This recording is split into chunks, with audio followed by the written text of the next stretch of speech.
Dr. Emmanuel Moorcroft is dead, or at least the version of him that walked the corridors of Horzine's most restricted research division is gone. What Season 4 of Killing Floor 3 just revealed is something that used to be a scientist who believed he was helping humanity evolve. Something that merged with its own experiments to become what the game calls the ultimate doomsday weapon. And the reason that ending hits differently, if you have been following this series from the beginning, is that Moorcroft's arc did not end in a way nobody saw coming. It ended exactly the way this franchise always ends when someone believes completely enough in what they are building.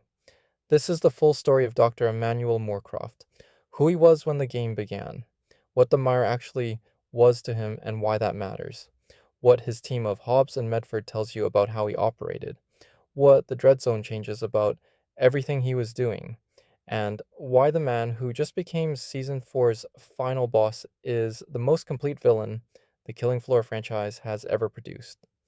If you have never played any of the games or watched any previous video in this series, everything gets explained as we go. Let's get into it.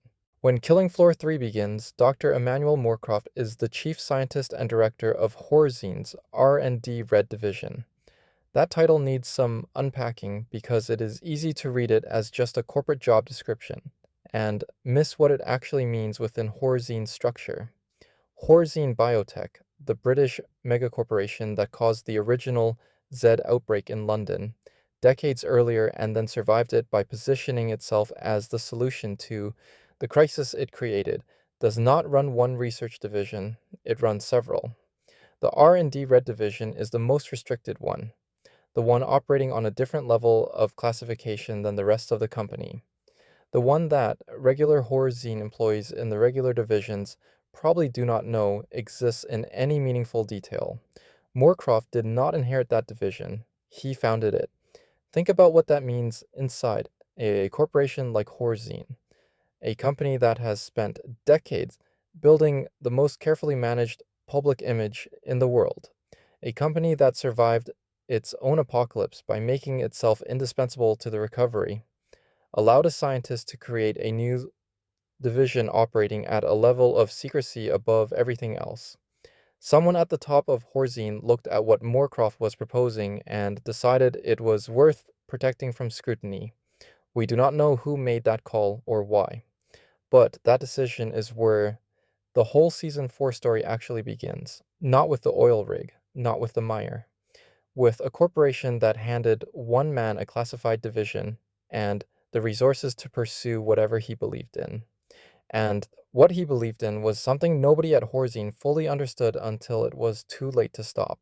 What Moorcroft believed in was the Mire, not as a weapon, not as a tool for producing better Zeds to deploy against Nightfall or to sell as products in Horzine's ongoing mercenary operation. As evolution, the Mire is a substance that does not just modify existing biology, it rewrites it, at a level conventional science cannot fully explain. And Moorcroft looked at what it could do to living organisms, looked at the creatures it produced when applied to existing specimens, looked at the capabilities it unlocked that no genetic modification program had ever reached through conventional means, and came to a conclusion that defined every decision he made from that point forward. This is what humanity becomes next. Not a danger, not a weapon. The next chapter of what the human species is capable of being. I find that detail genuinely important when thinking about Moorcroft as a character, because the easy version of this story makes him a villain who wanted power. The actual version makes him a scientist who wanted to give humanity something. The experiments on living subjects, the creatures that looked like monsters to everyone fighting them, none of that changed his framework for what he was doing. In his own mind, he was doing what scientists are supposed to do, pushing past what was currently understood to find what was possible next. The fact that what he found was the Dreadzone does not change what he thought he was reaching for. Moorcroft did not work alone. The R&D Red Division had two other significant figures whose relationship to him tells you almost everything about how he operated and why nobody stopped him sooner. Edgar Hobbes, junior biochemist, recruited personally by Moorcroft, The game describes him as completely devoted to Moorcroft's vision and willing to carry out nefarious acts to protect the research. Kidnapping, industrial sabotage, whatever the work required. Hobbes is the true believer, the person who looked at Moorcroft and the Mire and decided that whatever it took to protect this research from interference was justified by what the research could eventually become. Every leader with a dangerous idea has someone like Hobbes nearby. Not because dangerous ideas attract fanatics, but because people who pursue dangerous ideas with genuine conviction tend to inspire exactly this kind of devotion in the people who understand what they are trying to do and believe in it as completely as the person doing it. Hobbes is not a villain in his own mind. He is a person protecting something he believes will change humanity forever. That is one of the more unsettling character details in the whole KF3 story because it is recognizable. And then there is Pam Medford, senior research scientist, someone who the lore specifically notes once supported Moorcroft's genome editing work. Not the Mire research, his earlier work. The research that preceded the Mire and that Medford describes as having been done for a noble cause. She was there from before the Mire. She saw what the work looked like when it was still something she believed in, and when the Mire became the focus, she turned against it. She opposes Moorcroft's research into the Mire specifically because she sees it as a potential threat to humanity. Medford is the most interesting member of this triangle because she is the one who has the full picture. She knows what Moorcroft is capable of when he is working towards something good because she was there for it. And she knows what the Mire is doing to his research and to him personally because she has watched it happen from the inside. That combination, a true believer in Hobbes and a turned witness in Medford, is the most complete picture the franchise gives us of how Moorcroft's operation actually functioned. Not a secret mad scientist working in isolation. A division with true believers and doubters, and a leader who kept going regardless of which side was loudest. The arc from the game's launch to Season 4 covers 4 seasons of escalation, and it is worth walking through properly because each step tells you something about how far Moorcroft was willing to go. When Killing Floor 3 begins, Moorcroft is running secret experiments. Nightfall becomes aware of his Mire research and begins tracking it. The creatures he produces, the scavenger that cannibalizes its own dead to grow stronger, the queen crawler that produces larvae while hunting, the impaler designed specifically to fragment the teamwork Nightfall depends on, the chimera built from multiple biological sources, are each expressions of what the Mire can do in his hands.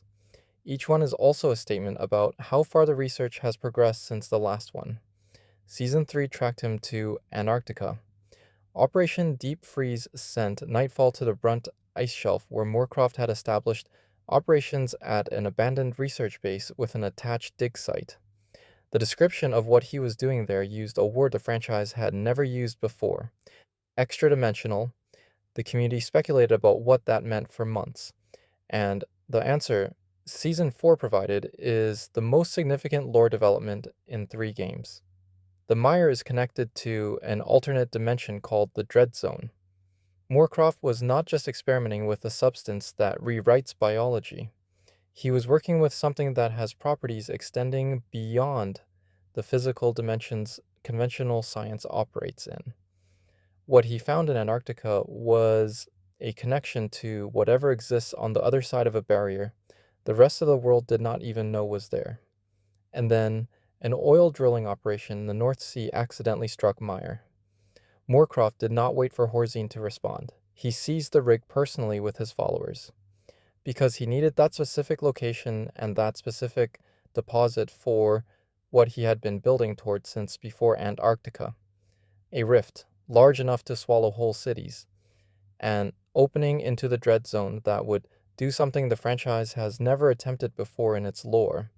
Not a local outbreak, not a continental spread, a dimensional event.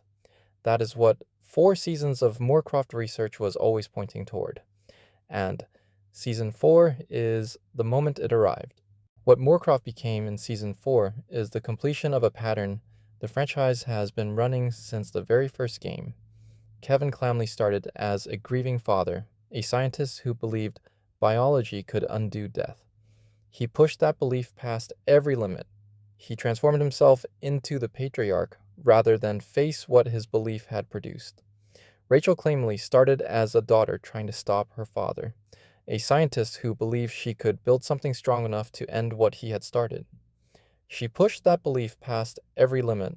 She transformed herself into the matriarch rather than face what her belief had produced. Moorcroft started as a scientist who believed the mire was evolution's missing piece. He pushed that belief past every limit.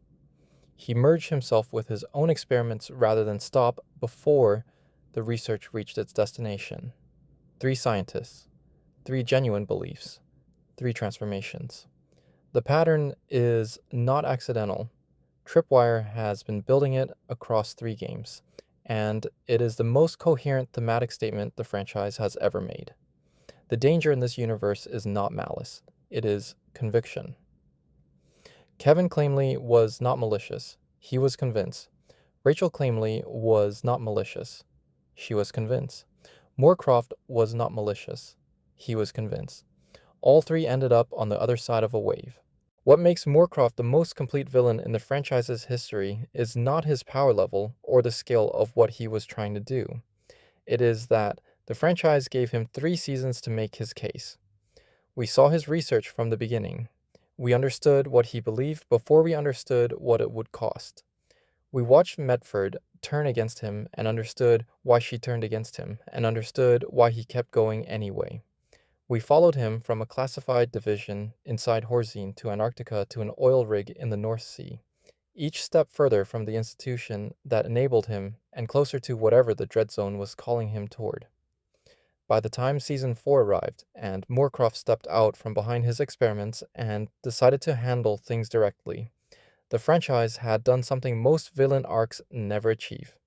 It made you understand him completely without asking you to excuse anything he had done. That is the most difficult thing to write in a story, and it is what Killing Floor 3's first year of content built in the character of Dr. Emmanuel Moorcroft, a man who believed he was helping, who became the thing he was building toward, who stepped into the fight himself when everything else failed, and who is now the franchise's most significant defeated villain since Kevin Clamley himself escaped into the Paris night 70 years ago. That is the full story of Dr. Emmanuel Moorcroft. From the classified division he founded inside Horzine, through the Mire research and the creatures it produced, through Antarctica and the Dreadzone's first appearance, to the oil rig and the rift he was trying to open and the transformation he completed to try to open it. Year 2 of Killing Floor 3 is coming. The Dreadzone exists as a confirmed alternate dimension now. Something is on the other side of a barrier a man was willing to merge with his own experiments to reach. That does not stop being true just because Moorcroft was stopped. The Patriarch is still unaccounted for. Rachel Clamley's fate is still unresolved. And Horzine as an institution is still operating. Moorcroft's arc is complete. But the story he was part of is not finished. Subscribe so you do not miss what comes next. Because Year 2 has questions to answer that Season 4 opened while it was closing the ones it started with. And drop a comment. Moorcroft believed the mire was evolution's next step. After 4 seasons of watching what that belief produced, do you think he was wrong, or do you think he was right about the mire and wrong about everything else? Because those are actually 2 very different answers. And I genuinely find myself more uncertain about which one is correct than I expected to be after everything Season 4 revealed. Tell me what you think.